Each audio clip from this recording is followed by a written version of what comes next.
Ang mga gawa ng mga apostol. 27 kabanata.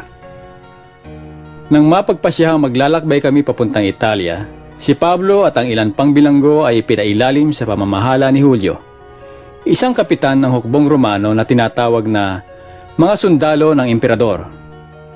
Sumakay kami sa isang barkong galing sa Adramitio papunta sa lalawigan ng Asya at naglakbay kami kasama sa Aristarco na taga Tesalonikang nakatira sa Macedonia.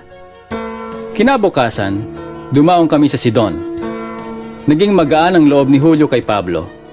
Pinahintulutan niya itong makadalaw sa kanyang mga kaibigan upang matulungan siya sa kanyang mga pangangailangan. Mula roon ay naglakbay kaming muli. At dahil sa pasalungat ng hangin, kami namaybay sa gawing silangan ng Chipre upang kumubli. Dumaan kami sa tapat ng Cilicia at Pamphylia, at kami dumating sa Mira, isang lungsod ng Lycia.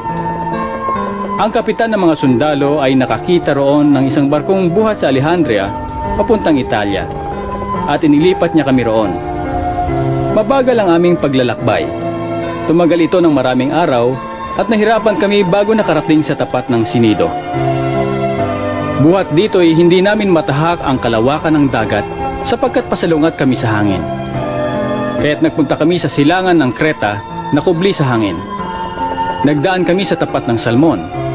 Matyaga kaming namaybay sa tabi hanggang sa marating namin ang pook na tinatawag na Mabuting Daungan na malapit sa bayan ng Lasea. Mahabang panahon na kaming naglalakbay. Papanganib na ang magpatuloy dahil nakaraan na ang araw ng pag-aayuno, kaya't pinagpayuhan sila ni Pablo. Mga Ginoo, Sabi niya, sa tingin ko'y mapanganib na ang maglakbay mula ngayon at maaring mapinsala ang kargamento at ang barko at manganib pati ang buhay natin. ngunit higit na pinahalagahan ng kapitan ng mga sundalo ang salita ng may-ari at kapitan ng barko kaysa sa payo ni Pablo.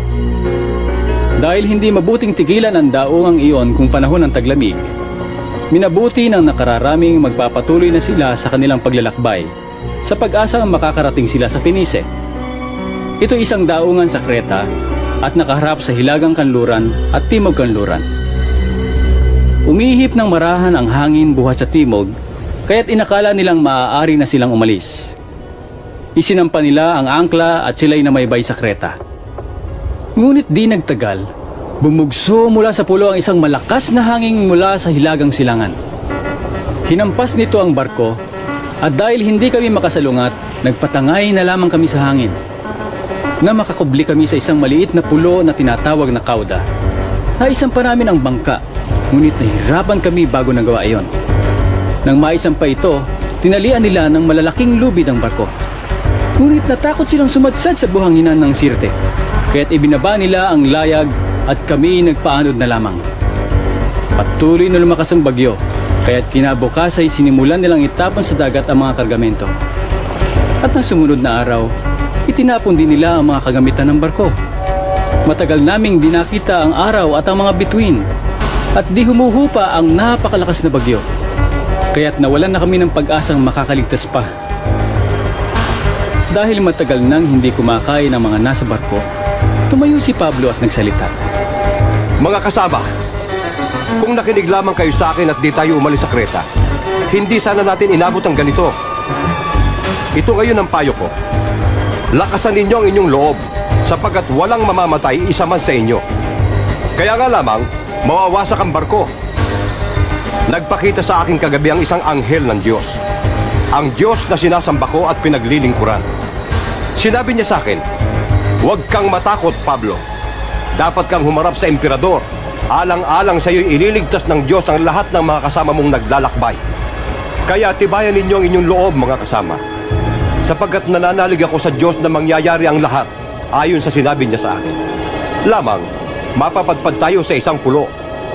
Pagkalipas ng 2 linggo sa gitna ng dagat, napadpad kami sa dagat Mediteraneo. Nang maghahating gabi na, napuna ng mga marinero na nalalapit na kami sa pampang. Sinukat nila ang tubig at nakitang may 40 metro ang lalim nito. At pagsulong pa nila ng bahagya ay muli nilang sinukat at nakitang may 30 metro na lamang. Sa takot na sumadsad kami sa batuhan, inihulog nila ang 4 na angkla sa hulihan ng barko at ipinanalangin mag-umaga na sana.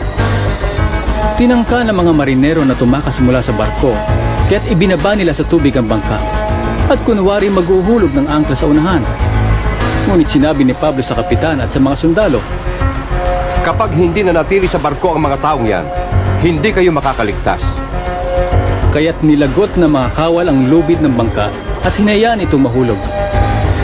Na mag-uumaga na, silang lahat ay hinimok ni Pablong kumain. 14 na araw na ngayon kayo hindi kumakain dahil sa pagkabalisa at paghihintay. Kumain na kayo. Kailangan ninyo ito upang kayo'y makaligtas. Hindi maaano ang sino man sa inyo. At pagkasabi nito, kumuha siya ng tinapay at sa harapan ng lahat ay nagpasalamat sa Diyos. Pinagpira-piraso ang tinapay at kumain. Lumakas ang loob ng lahat at sila'y kumain din. Kaming lahat ay 276 na katao.